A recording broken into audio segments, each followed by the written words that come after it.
Merci d'être venus nombreux à ce premier speak-up de l'année de la communauté Modeling MBSE. Juste pour vous donner le timeline de ce speak-up, il y aura 30 minutes de présentation du speak-up par Ewen. Donc, objectif de ce speak-up, comme on l'a écrit dans le speech, c'est vraiment pour démystifier le MBSE, le vulgariser. Le but, c'est pas de présenter la technique, c'est pour que ça soit accessible à beaucoup de gens. Il y aura un quart d'heure de questions. Et à la fin, il y aura une démo avec un outil MBSE, en l'occurrence Capella. Voilà, j'en dis pas plus. Donc, dans la mesure du possible, gardez vos questions pour la fin et on les traitera sur le slot qu'on a réservé. Bon speak-up, je laisse la parole à Yoann. Bonjour à tous, bienvenue. Donc je suis Ewan, je suis référent MBSE pour S2I Toulouse. Et je vais vous faire une introduction au MBSE. Donc je vais introduire les grandes généralités. Et l'objectif, c'est de casser un petit peu le mythe ou les mythes qui gravitent autour du MBSE. Donc le MBSE, en fait, c'est marqué dessus, hein, c'est un peu comme le port-salut, c'est de l'ingénierie système à travers les modèles. Donc ça reste fondamentalement de l'ingénierie système. Mais en fait, on va utiliser des modèles pour supporter les activités d'ingénierie système. Donc il y a pas, c'est pas une rupture en soi en fait. Hein. On est dans la continuité de ce qui se faisait en ingénierie système traditionnelle. Alors voici le plan que nous allons dérouler. Donc on va donner le contexte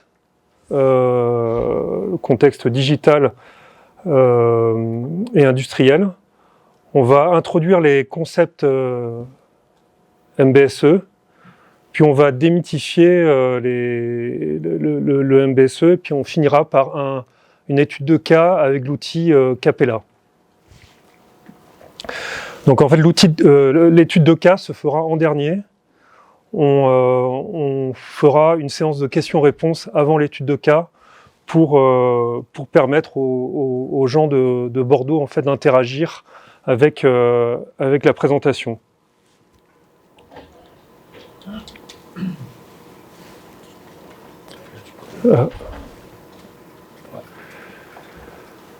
Donc en fait, pour donner le contexte un petit peu du MBSE, pourquoi on en parle beaucoup en ce moment. Donc nous vivons ce qu'on appelle la 4e révolution industrielle. Donc la première, c'était basé sur la machine à vapeur, la deuxième sur l'électricité et la production de masse, la troisième sur l'apparition du PC et d'Internet, et la 4e révolution industrielle est basée en fait sur les systèmes cyberphysiques et les systèmes de systèmes, c'est-à-dire qu'on est sur des systèmes fortement interconnectés et sur une intégration des systèmes et des organisations. Donc en fait, l'idée c'est de décentraliser la prise de décision et ça va avec plus d'intelligence des systèmes.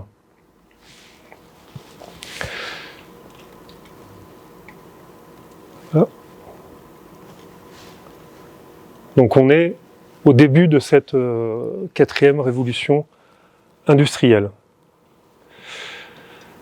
Donc, qui dit intelligence, qui dit plus d'intelligence des systèmes et plus d'interconnexion, dit une complexité des produits qui va croissante. Et en gros, on peut se référer à la loi de Moore, en fait, qui double le nombre de transistors dans les processeurs tous les 2 ans. Donc c'est une croissance exponentielle de la complexité, même si ça reste un modèle, hein, en fait, des exponentielles dans la nature, c'est plutôt rare. Mais voilà, l'idée c'est vraiment qu'on va vers une complexité croissante des produits, et ça nous amène de nouveaux challenges en tant que designer. Donc l'ingénierie système, c'est pas nouveau en fait. Le concept a été introduit par Bell, donc les téléphones, dans les années 40. Et en gros, c'est la gestion et le développement des produits tout au long de leur cycle de vie. Et donc ça suppose une approche interdisciplinaire qui va intégrer à la fois les aspects software, les aspects facteurs humains, les aspects vérifs, les aspects hard et la gestion des exigences en fait qui sont en fait des contrats passés entre les différents acteurs du projet.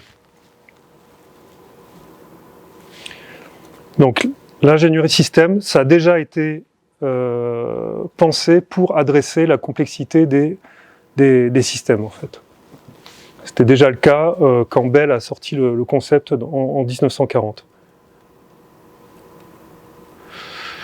Donc ça, c'est une petite planche humoristique pour en fait expliquer que le principal challenge en fait quand on design des systèmes, c'est la communication entre les différentes parties prenantes. Donc chacun a son point de vue qui adresse en fait ses propres problématiques et la difficulté en fait c'est de faire en sorte que les points de vue en fait restent cohérents. Donc on a un souci de cohérence souvent quand on travaille dans le design des systèmes, de cohérence entre les points de vue en fait, entre le point de vue VEV, le point de vue développeur, le point de vue chef de projet. Donc ça c'est EADS Astrium. Donc maintenant ça doit plus s'appeler EADS Astrium, mais c'était il y a pas si longtemps en fait, au début des années 2000. On avait une approche documentaire hard, c'est-à-dire qu'on était vraiment sur du papier. On avait des classeurs et donc on gérait les systèmes, le design des systèmes à travers de la documentation papier. Donc ça, c'est un gros souci quand on veut designer des systèmes complexes, parce que on est facilement perdu en fait dans les archives, et puis en plus de ça, on a une ambiguïté qui est propre en fait à l'utilisation du texte. Donc, suite à l'approche documentaire pure, est venu s'ajouter le RBE en fait, qui permet de gérer les documents dans une database, donc d'organiser ces documents. Donc c'est moins le bazar en fait, parce qu'on peut utiliser des outils comme Doors, mais en revanche on a toujours cette ambiguïté qui est propre à l'utilisation du texte. Donc en fait même le RBE n'est pas adapté pour faire face à la complexité croissante des systèmes de plus en plus intégrés avec d'autres systèmes et avec des organisations humaines.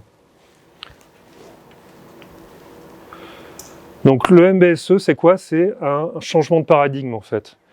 C'est-à-dire que avant, le document était le premier artefact en fait du développement des systèmes en fait. Donc on se référait aux documents pour mener des activités de VEV, pour spécifier un système ou pour interfacer des systèmes entre eux. Le MBSE propose en fait d'utiliser le modèle comme artefact primaire de l'activité d'ingénierie système. C'est-à-dire qu'on va être en mesure de générer des plans de VEV, des ICD, des specs à partir du modèle. Donc ce qui est travaillé par les ingénieurs, c'est le modèle, c'est plus la documentation. Alors cela pour quels avantages? On va voir en expliquant les concepts MBSE un peu plus dans le détail. Donc le MBSE, ce qu'il faut retenir, c'est que c'est une approche standardisée. Donc il y a deux organisations qui produisent les standards MBSE. Il y a l'OMG, qui en fait est une organisation qui fait la promotion de l'approche objet, en fait, qui pousse l'approche objet. Donc c'est eux qui sont à l'origine de l'UML, par exemple. Et il y a Linkozy, qui est la plus grosse association d'ingénieurs système au monde. C'est une association américaine qui a été créée dans les années 90 et qui fédère les ingénieurs système à travers le monde. Et donc ces deux organismes produisent les standards MBSE, en fait. Et donc le MBSE, ils l'ont défini, c'est ce que j'ai expliqué en préambule, hein, c'est l'application formelle de la modélisation pour supporter les activités d'ingénierie système, donc que ce soit le design, l'analyse, la VEV, et cela tout au long du cycle de vie du produit, en fait. Donc c'est vraiment l'utilisation des modèles pour faire de l'ingénierie système. Alors, Linkozy propose une roadmap pour le déploiement des technologies MBSE. Et aujourd'hui, donc en 2020, les standards MBSE sont considérés comme matures, suffisamment matures pour être déployés à l'échelle industrielle. Donc en fait, c'est maintenant qu'on va essuyer les plâtres. En fait. En gros, c'est ça que ça veut dire. C'est-à-dire qu'on va utiliser les standards et on va se casser les dents sur tout un tas de problèmes en fait, qui sont liés au déploiement des solutions MBSE. Parce que le Linkozy en fait, produit des standards, des handbooks, mais ils ne sont pas sur du déploiement.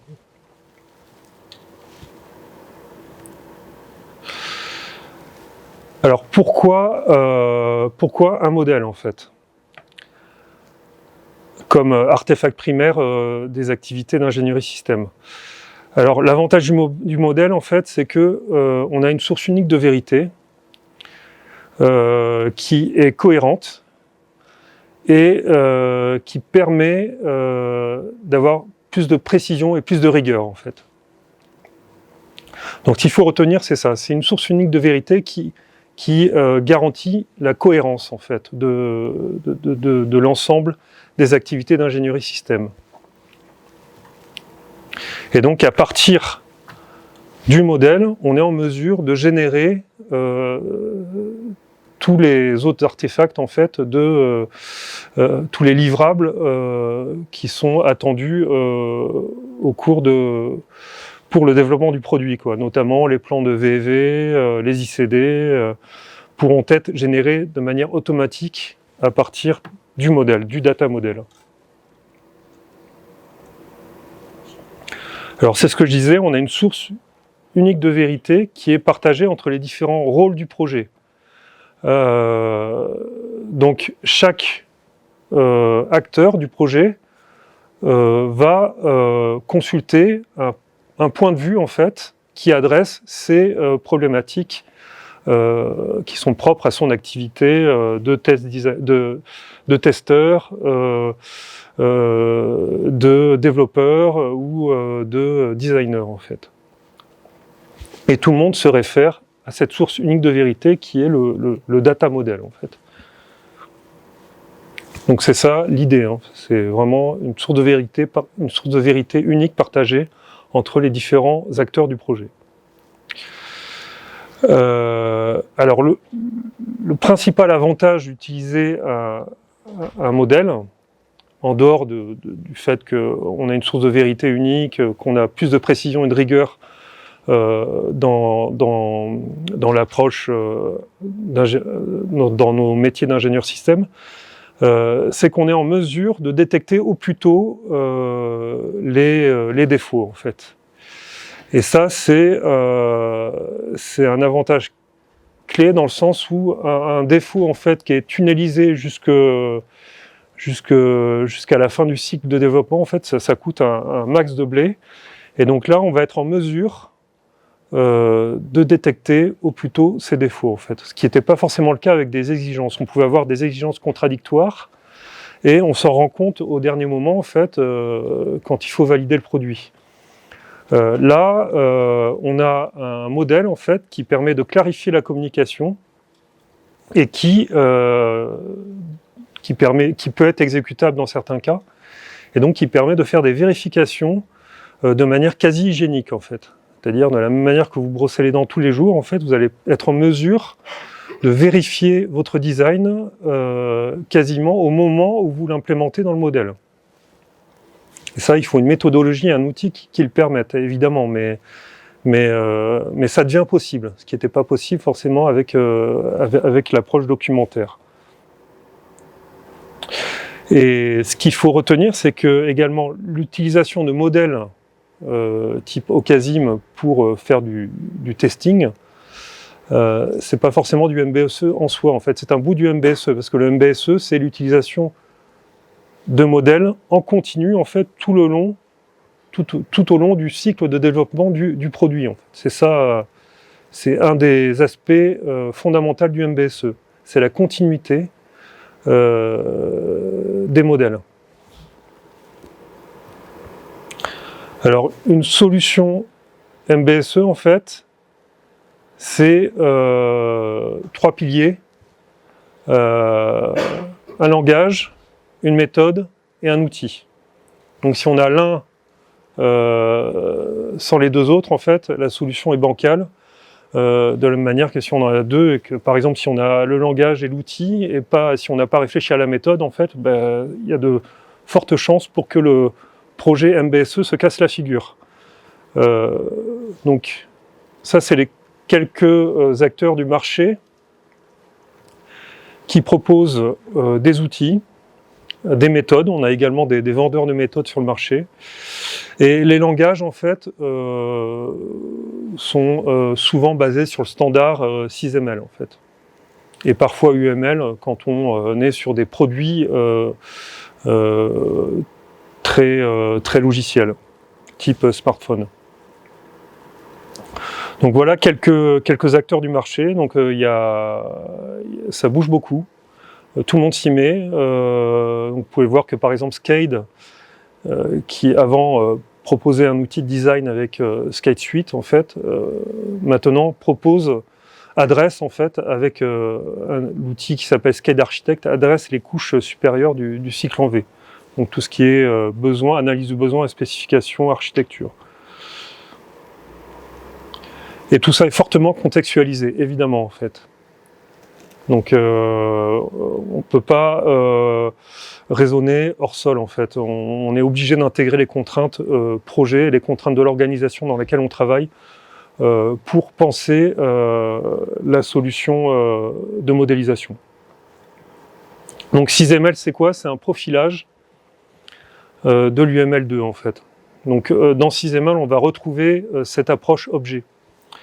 Ce qui n'est pas forcément évident pour des ingénieurs systèmes qui ont l'habitude de réfléchir, en fait, d'avoir une approche fonctionnelle. Là, on est vraiment sur une approche objet. Mais bon, le 6ML, ça reste un standard. Hein, c'est pas, j'en parlerai tout à l'heure, c'est pas une condition nécessaire pour faire du MBSE. Donc le 6ML, c'est 4 piliers en fait. Le 6ML, ce sont des diagrammes structurels, des diagrammes comportementaux, des diagrammes d'exigence et des diagrammes paramétriques. Donc le structurel, c'est la notion de bloc, de port et d'interface. Le comportemental, c'est pour adresser les aspects dynamiques du système. Les requirements, donc les requirements, ils existent toujours, hein, dans la mesure où un requirement, c'est quoi? C'est un contrat passé entre un intégrateur et un fournisseur. Et les diagrammes paramétriques permettent l'interopérabilité du modèle avec les métiers de la mécanique, de la thermique et de l'électricité, qui eux utilisent des modèles.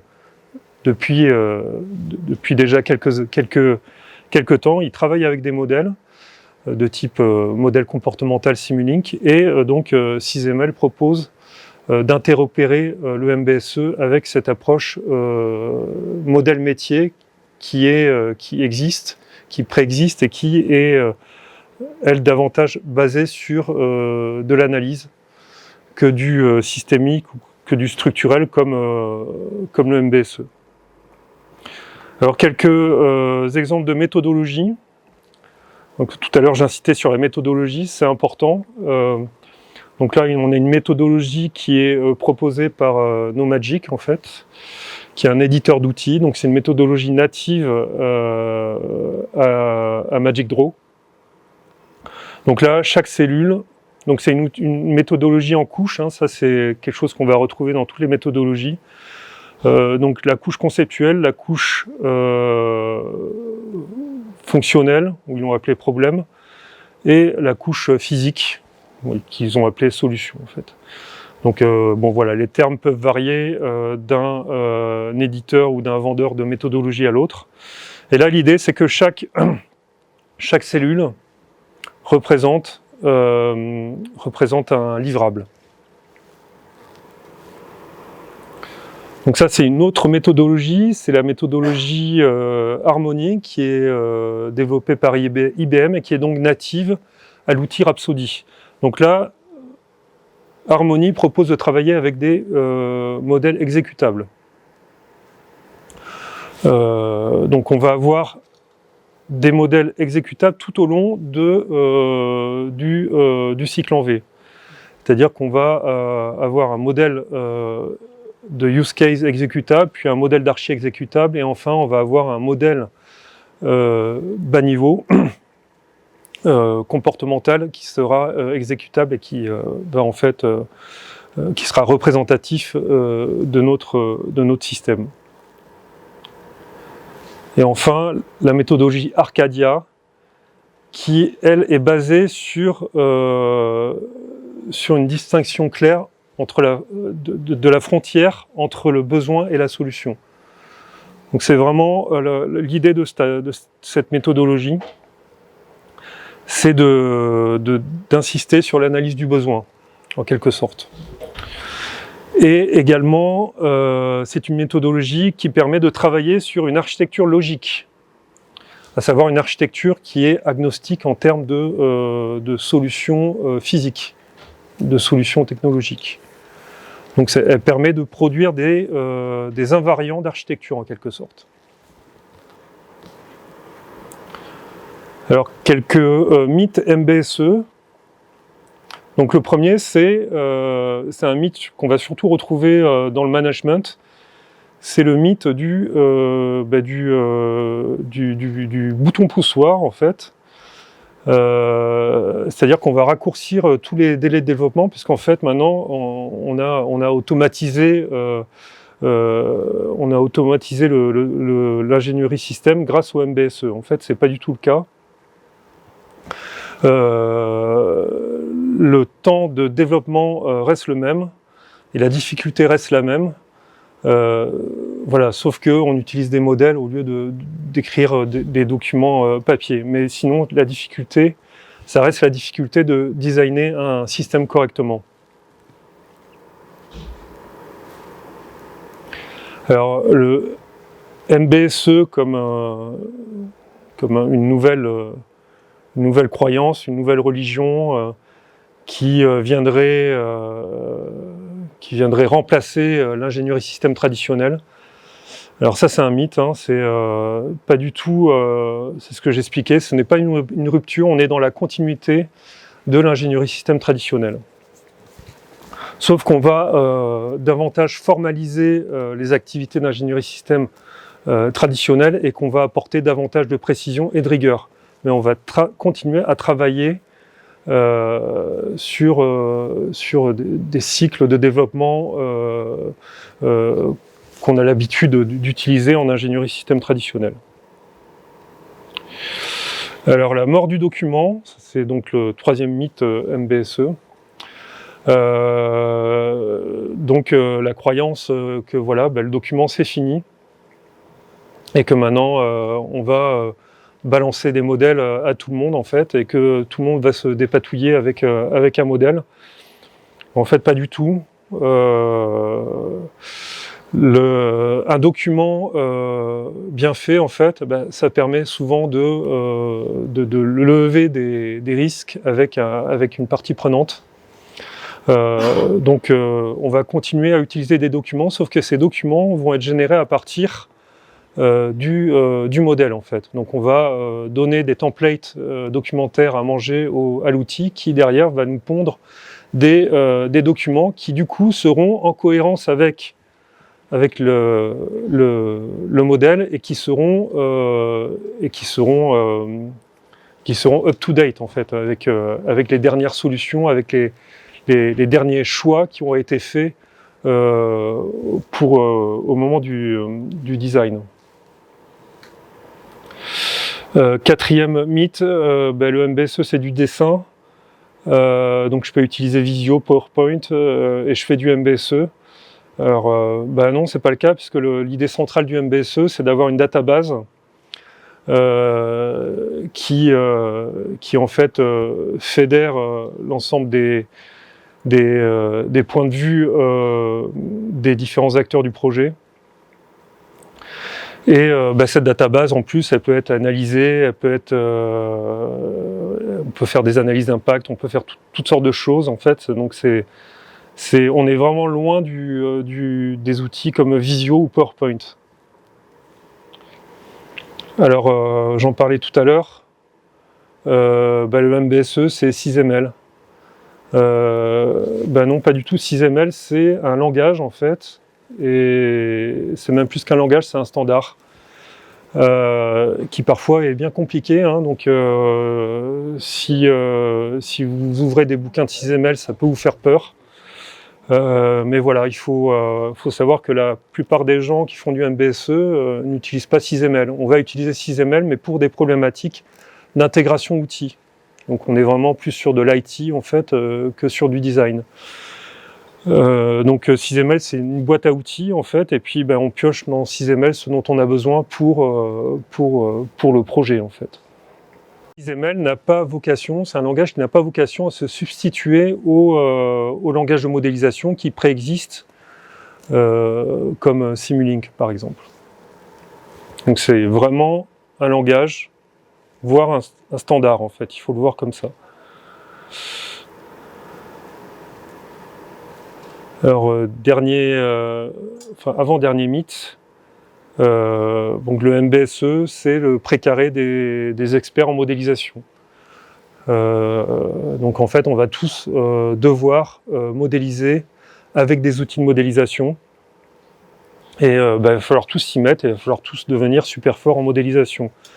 Non, c'est pas le cas en fait. Quand on travaille sur un projet MBSE, en général, on définit une équipe de modeleurs qui sont chargés d'implémenter les solutions de design qui ont été réfléchies par l'équipe, par le projet en fait. Et non, c'était le dernier. Donc du coup là on va passer aux questions-réponses. On a quoi? On a un quart d'heure? On fait 15 minutes de questions et ensuite il y a la démo outil Capella. Donc je vais répéter les questions que vous posez pour les gens qui sont à Bordeaux.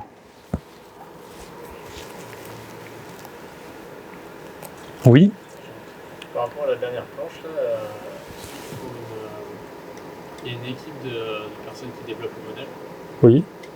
Mais du coup, il leur faut quoi comme type d'input pour qu'ils puissent développer ça? Est-ce qu'il va falloir avec des exigences de la même manière ou autre? Qu'est-ce qu'il leur faut de manière générale? Alors, ça dépend en fait.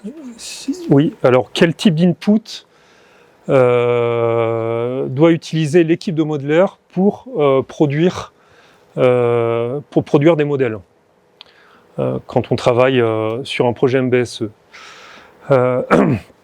Alors en fait, les exigences, non, pas forcément en fait. Ça peut, mais bon, c'est un moyen comme un autre en fait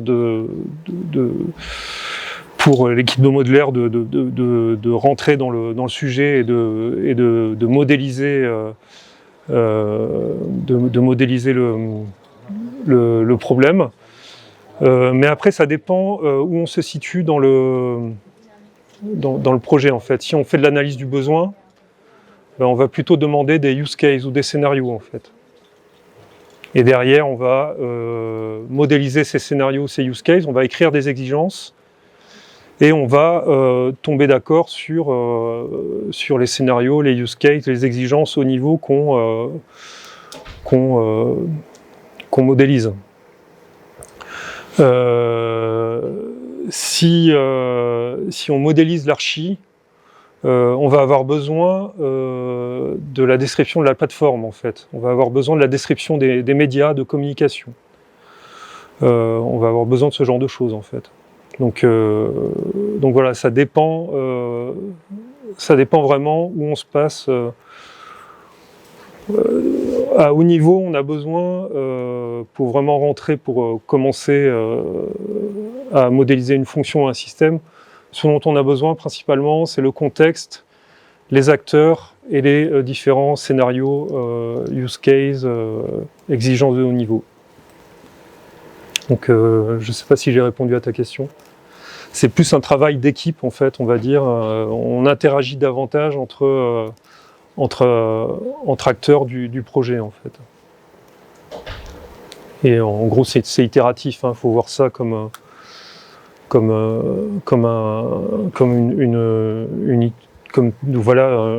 approche itérative, un projet qui serait géré de manière itérative. Je voulais apporter un complément. Ouais. En fait, le MBSE, quand même, une de ses forces, c'est que ça favorise la communication entre des équipes qui sont totalement hétérogènes. C'est-à-dire aujourd'hui, au niveau système design, vous allez mieux capturer le besoin auprès des vrais utilisateurs, on va dire des plateformes, du fabricant du produit pour définir une architecture, les interfaces, etc. Donc le MBSE aujourd'hui, oui, force les gens à mieux communiquer, ne pas faire dans leur coin.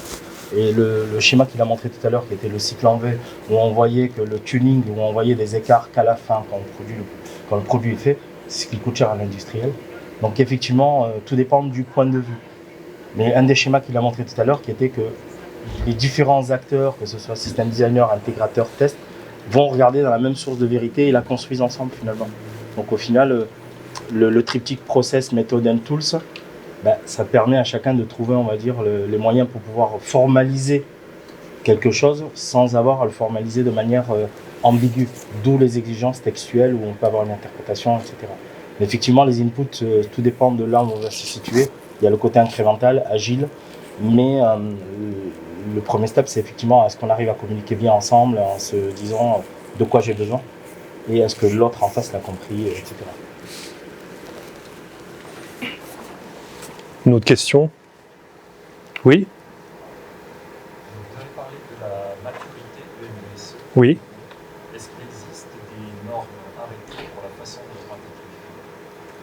Alors, il existe des standards, mais qui sont plus des langages, on va dire, de modélisation, pour pouvoir interopérer les outils. Et après, il existe un cadre normatif, mais qui est propre à chaque éditeur, en fait, ou à chaque vendeur de méthodologie. Donc chaque éditeur va proposer, c'est les planches que j'ai balayées tout à l'heure, en fait, avec Rhapsody, avec Magic Draw, avec tous ces acteurs, en fait, du marché MBSE, qui proposent des cadres normatifs. Ouais. Et après, il y a un cadre normatif pour la modélisation des organisations humaines. Donc en fait, c'est ce que j'expliquais, on est sur des systèmes cyberphysiques, des systèmes de systèmes qui intègrent à la fois du physique et de l'humain, en fait. Et on a une branche, en fait, du MBSE qui s'appelle l'architecture d'entreprise, qui propose de modéliser ces aspects organisationnels. Et là, on a un cadre normatif qui est produit par le ministère de la Défense. Donc chaque pays produit en fait un cadre normatif. C'est les DODAF, les MODAF, les choses comme ça en fait. Et donc pourquoi le ministère de la Défense? Parce que c'est utilisé pour modéliser les segments sols des satellites. On est vraiment sur on a besoin d'intégrer en fait le segment sol avec le contexte urbain. Donc là, on a un cadre normatif, oui, qui est assez poussé en fait, qui va assez loin. Et sinon, après, pour les systèmes purs, en fait, on a en fait les méthodologies natives des outils, donc Harmony, Magic Grid, Arcadia, qu'on customise en fait, qu'on adapte aux problématiques et aux objectifs du projet MBSE, quoi. Donc la méthodologie, c'est à nous de la faire vivre, à nous on part d'une baseline et on la fait vivre en fait, et on la customise pour les objectifs du projet. Il n'y a pas d'équivalent, comme il y a un ISRA pour le MBSE, il n'y a pas une norme qui impose au niveau de la base de données de faire comme ci, comme ça. Non. Après, il y a peut-être un cadre normatif pour tout ce qui est IT en fait. Ça, je sais pas, je peux pas t'en dire. Après le cadre normatif pour les activités d'ingénierie système, hein, c'est les standards en fait et les normes qui préexistent au MBSE, hein, qu'on retrouve dans tous les process d'ingénierie système au niveau. On va retrouver des références à ces normes ISO en fait, qui définissent les activités d'ingénierie système. Mais ça préexiste la modélisation, quoi, en fait. C'est quelque chose qui existait avant le MBSE.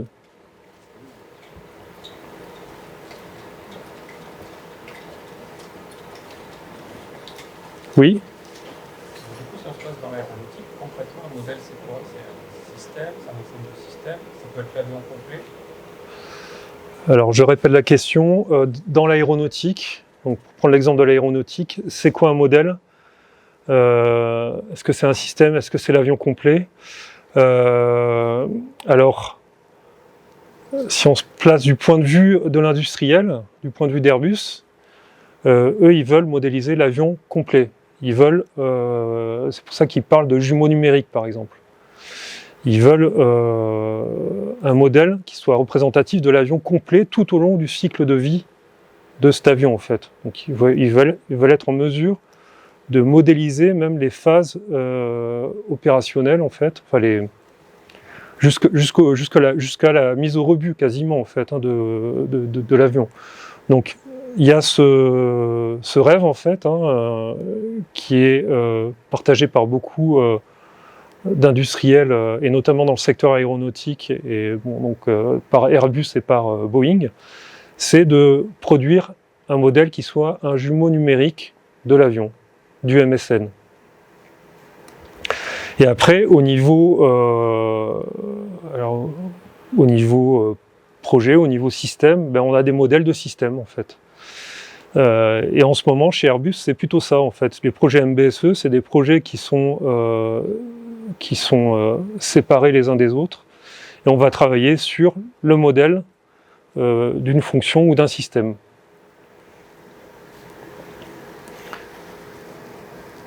Donc voilà. Oui. Dans la continuité de la question précédente, comment on fait pour modéliser, je sais pas, à travers l'outil, la méthode, des familles de produits avec des variantes? Est-ce que c'est prévu? Alors, c'est prévu, le 6ML permet de varianter des composants, voire même de varianter des scénarios, des use cases. Donc c'est prévu. Mais je pense que ça peut être encore travaillé, ça peut être amélioré. Parce que c'est une question très complexe, parce que derrière il y a la gestion de conf, il y a toutes ces questions-là en fait qui viennent se rajouter. Et en fait là c'est vraiment une problématique assez vaste et assez complexe. Mais c'est possible à ton niveau. Tu peux varianter en fait ta solution, tu peux proposer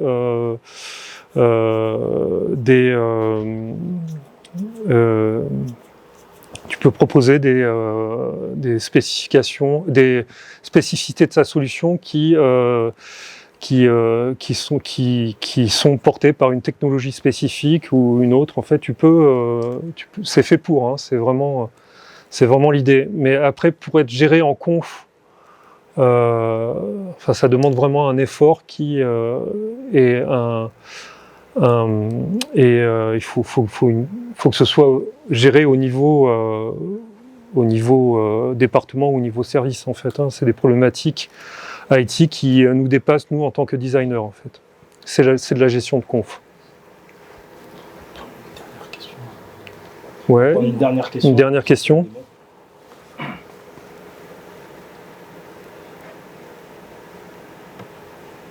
Oui. Ça demande beaucoup de ressources matérielles ou même de stockage pour gérer les bases de données.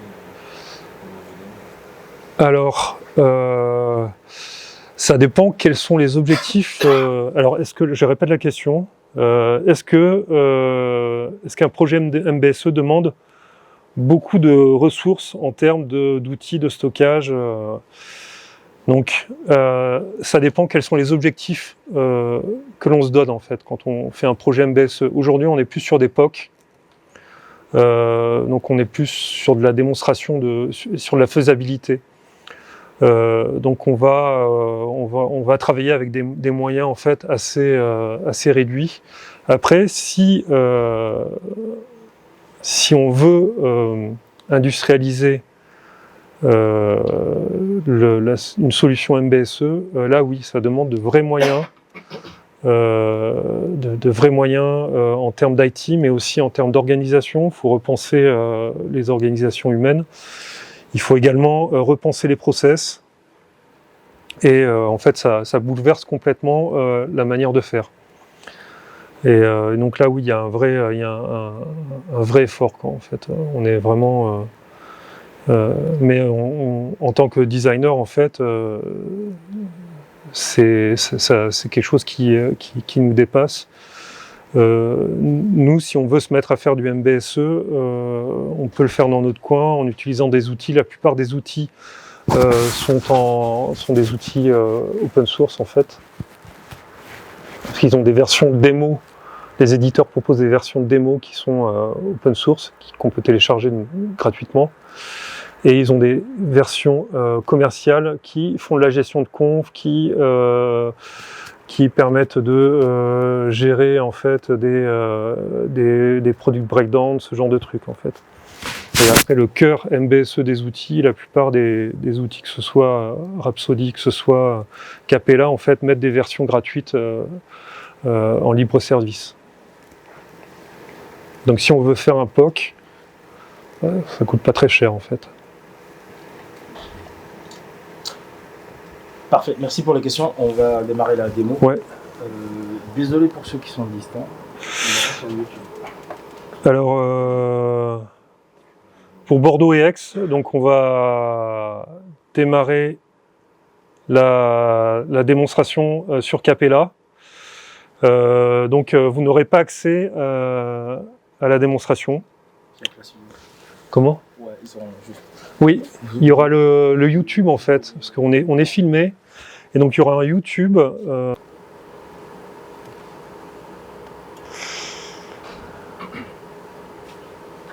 Alors, je reviens, je vais dire un mot quand même sur la démonstration.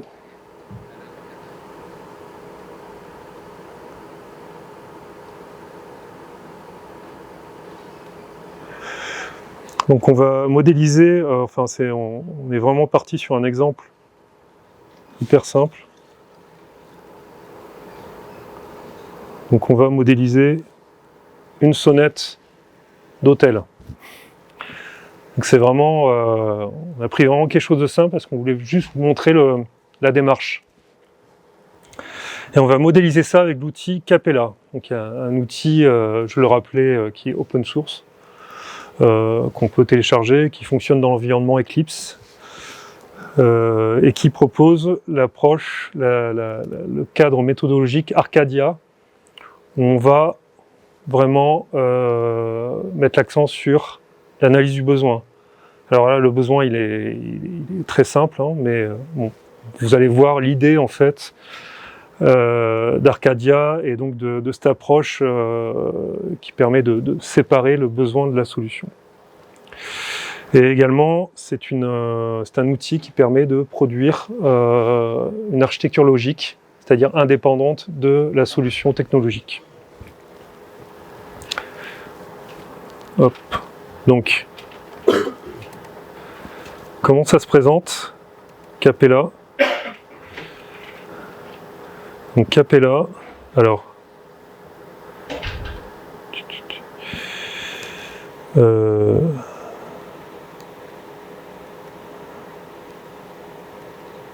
alors on a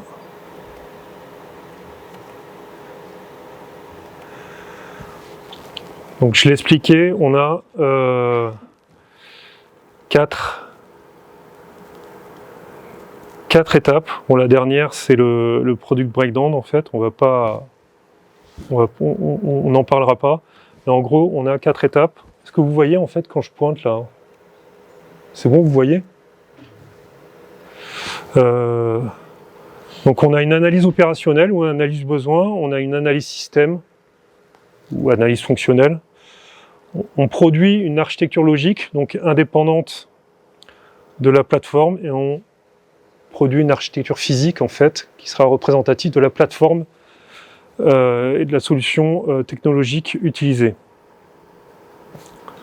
Donc on commence par l'analyse opérationnelle où en fait on va je serais plus à l'aise avec une souris en fait. Hop. Ouais, je peux enlever le micro en fait. Depuis tout à l'heure, j'étais avec le micro, mais...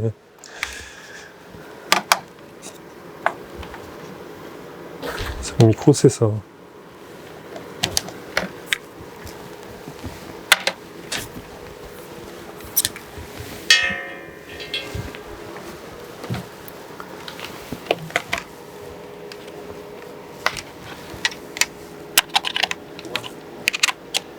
Je peux enlever la caméra aussi, non ?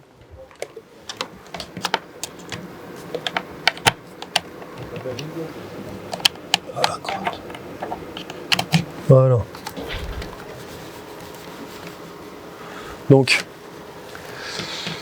je commence par une analyse opérationnelle. Donc je représente en fait mon hôtel et dans mon hôtel en fait, je vais placer des acteurs. Je ne parle pas de système à ce niveau-là en fait. Donc je parle d'acteurs. C'est quoi le contexte en fait de ma sonnette d'hôtel? J'ai un client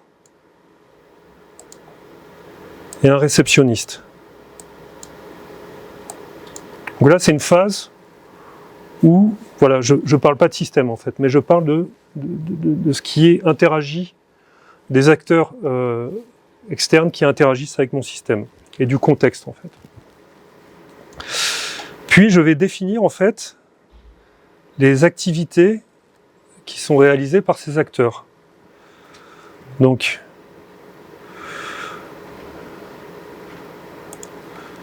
j'ai un client qui en fait, dont l'objectif est de prévenir la réception, et j'ai un réceptionniste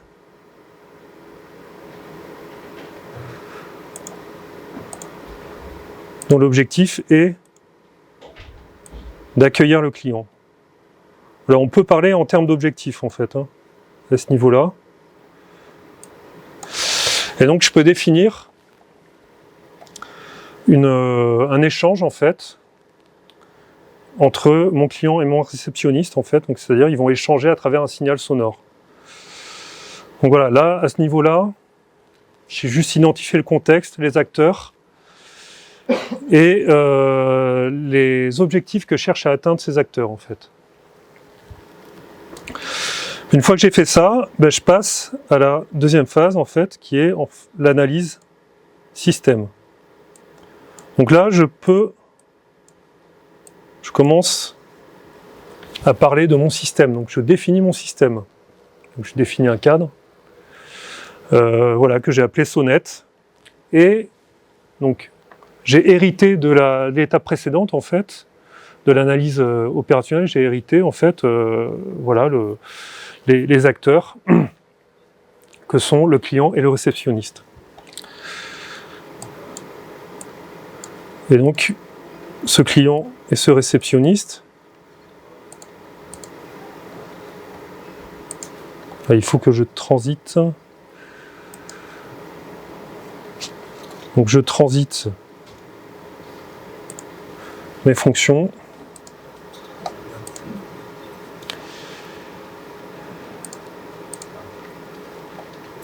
Ah, c'est l'effet B.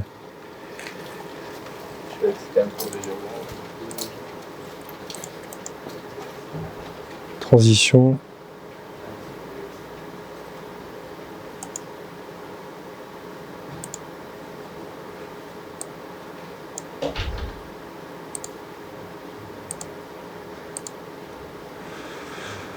Donc, pourquoi ça veut pas?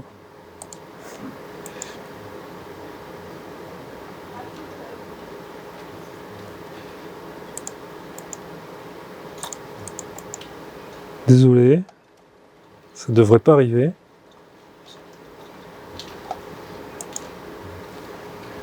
Bon, soit.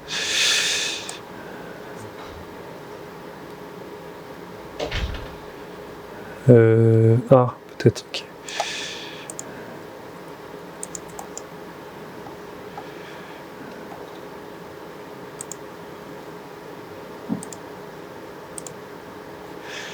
Alors.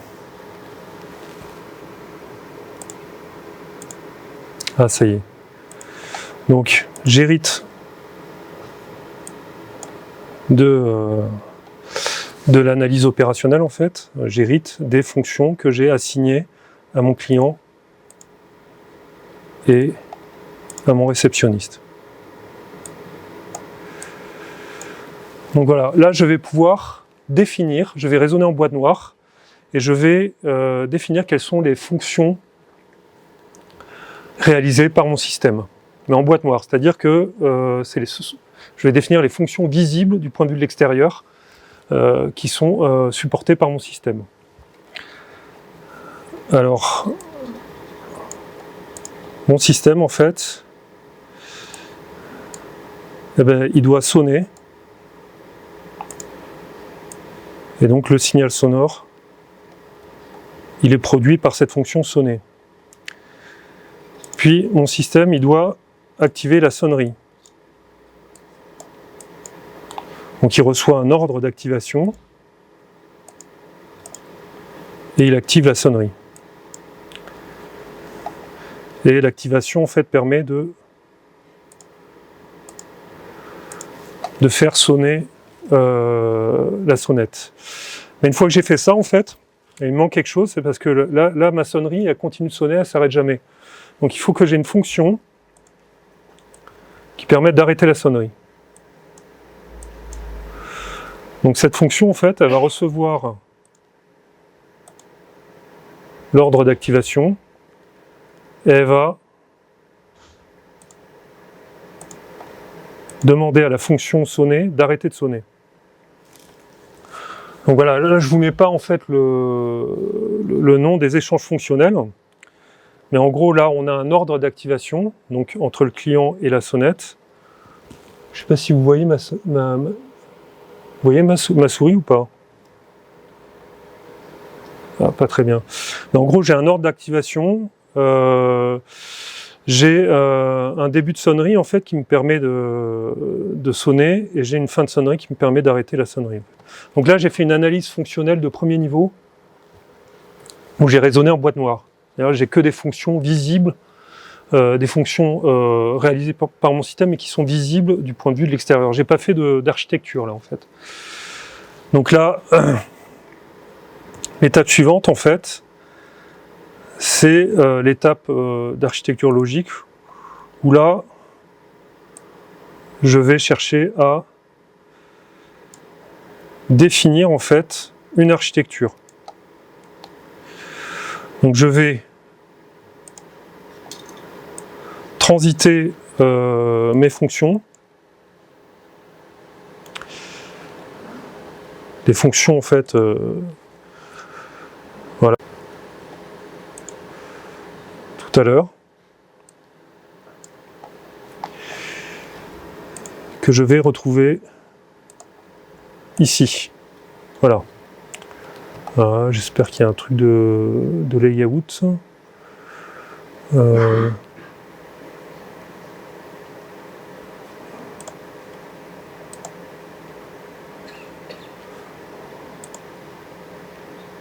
Hop.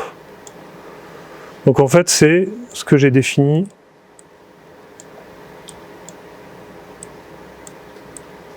tout à l'heure, que je retrouve ici en fait. Hein.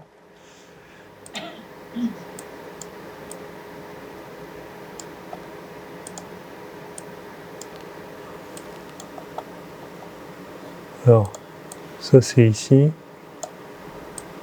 ça c'est ici. Et là, je vais définir des composants, donc pour pouvoir pour mon architecture en fait. Donc mes composants,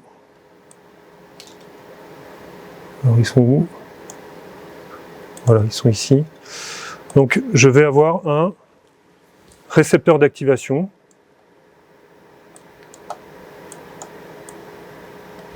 En gros, ça va être un bouton, mais je ne l'appelle pas bouton, parce que je veux m'affranchir en fait de la solution. Je vais avoir un émetteur de bruit, donc ça peut être une cloche ou un buzzer. Et je vais avoir ce que j'ai appelé un gestionnaire de sonnerie. Donc là, j'ai déjà prédéfini en fait des échanges entre ces composants. Et du coup, je vais les supprimer. Je pense que ce sera plus simple. Donc, mon émetteur de bruit, qu'est-ce qu'il fait? Il va sonner. Donc du coup, je lui alloue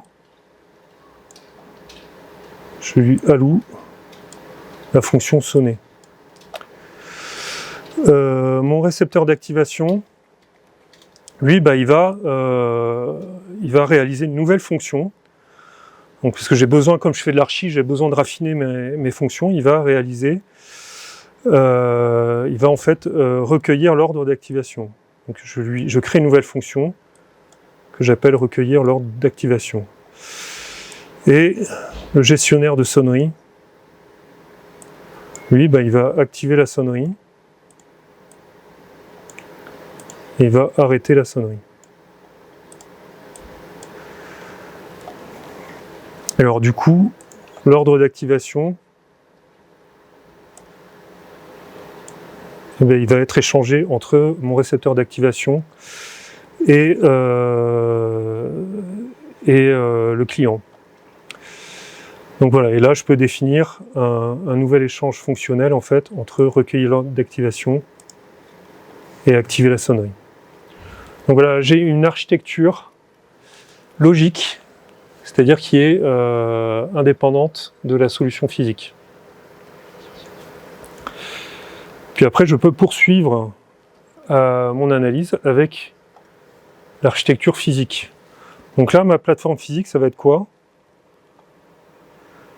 Ça va être donc une sonnette électronique cette fois-ci, donc je précise la technologie.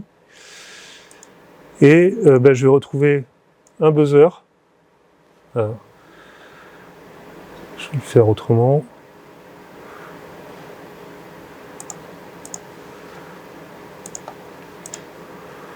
Donc en gros, ça va être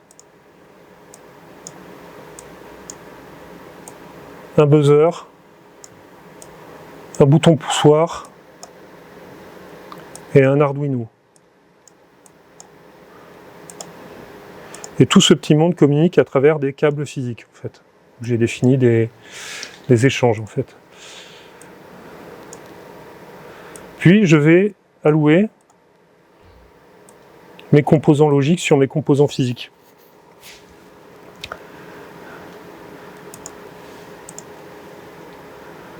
Alors celui-là, il est déjà alloué. Donc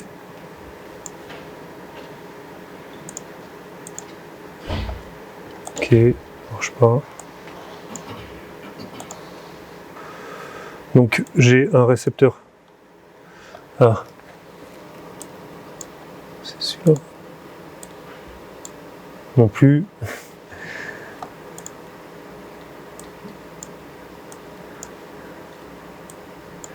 Donc, si je fais ça,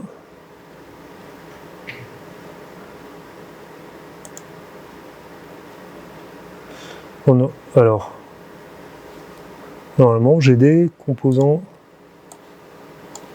là je les vois pas, je sais pas pourquoi. Alors, est-ce que je vais y arriver ?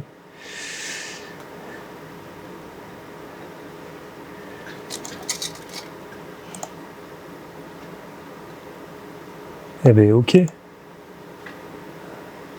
Bon. Ça veut pas, ça veut pas. Ah, si je fais ça. Bon, voilà, normalement, j'ai mes composants logiques qui apparaissent par magie sur mes composants physiques, parce qu'il y a un lien, il y a une continuité qui a été faite dans le modèle. Mais bon, voilà, j'avais préparé le modèle de manière à avoir un minimum d'opérations manuelles à faire, mais visiblement, c'est pas au point. Mais en gros, ce que je peux vous montrer, alors, si je fais ça, ah, voilà, donc là je retrouve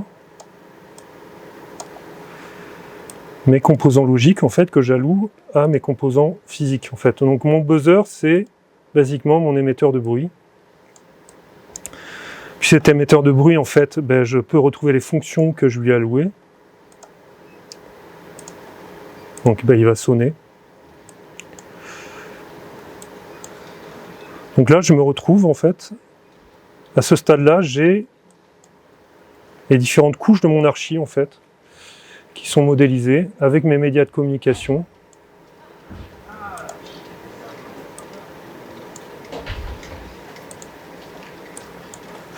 Et donc voilà, donc je pourrais continuer à vous montrer.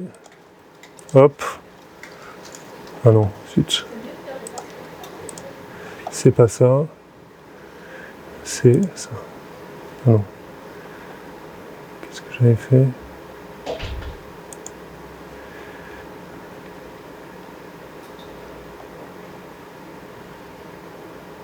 Je ne sais plus ce que j'avais fait.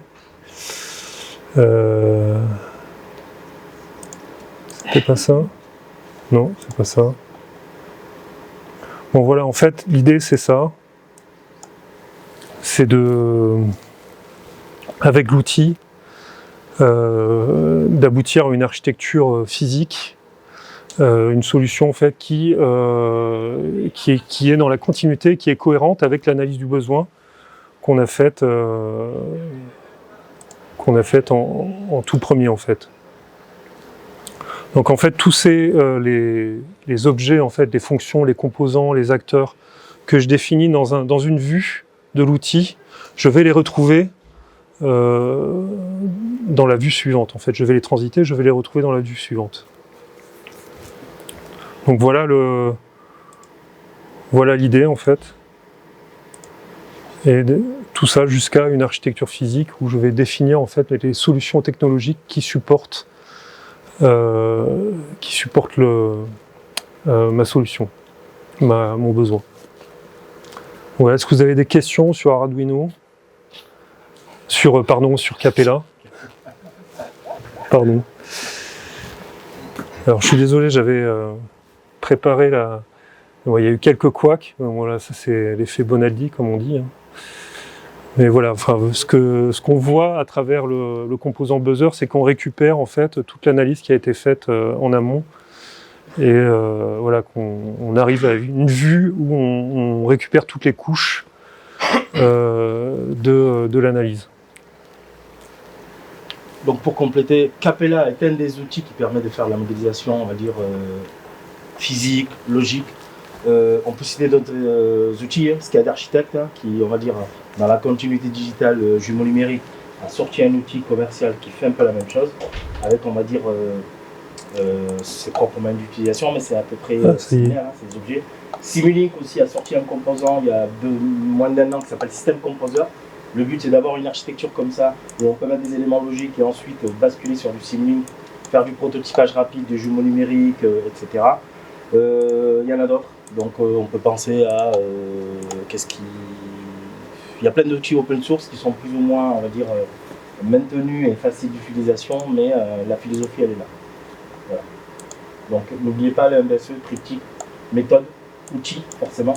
Quel outil pour la méthode que vous choisirez, et après derrière tout ce qui est process, parce qu'effectivement ça implique énormément de facteurs. Voilà. Il y a une très bonne démo sur YouTube sur modéliser, on va dire, une sonnette ou autre chose, hein, parce qu'on est parti aussi d'un exemple un peu concret. Voilà. Vous pouvez le retrouver sur YouTube. C'est expliqué de manière assez simple. Voilà. Et la personne prend le temps de faire du layout, faire tout un tas de trucs. Donc n'hésitez pas à être vraiment curieux sur Google. Il y a énormément d'exemples, suivant différents points de vue. Hein. C'est souvent des gens qui viennent du logiciel qui le font. Des fois c'est des designers, donc des gens qui font votre métier. Ils expliquent aussi les difficultés qu'ils ont pu avoir pour maîtriser les outils, ou quelles questions ils se sont posées par rapport à quel besoin ils veulent capturer. Le MBSE est vraiment dépendant de quel point de vue on se place.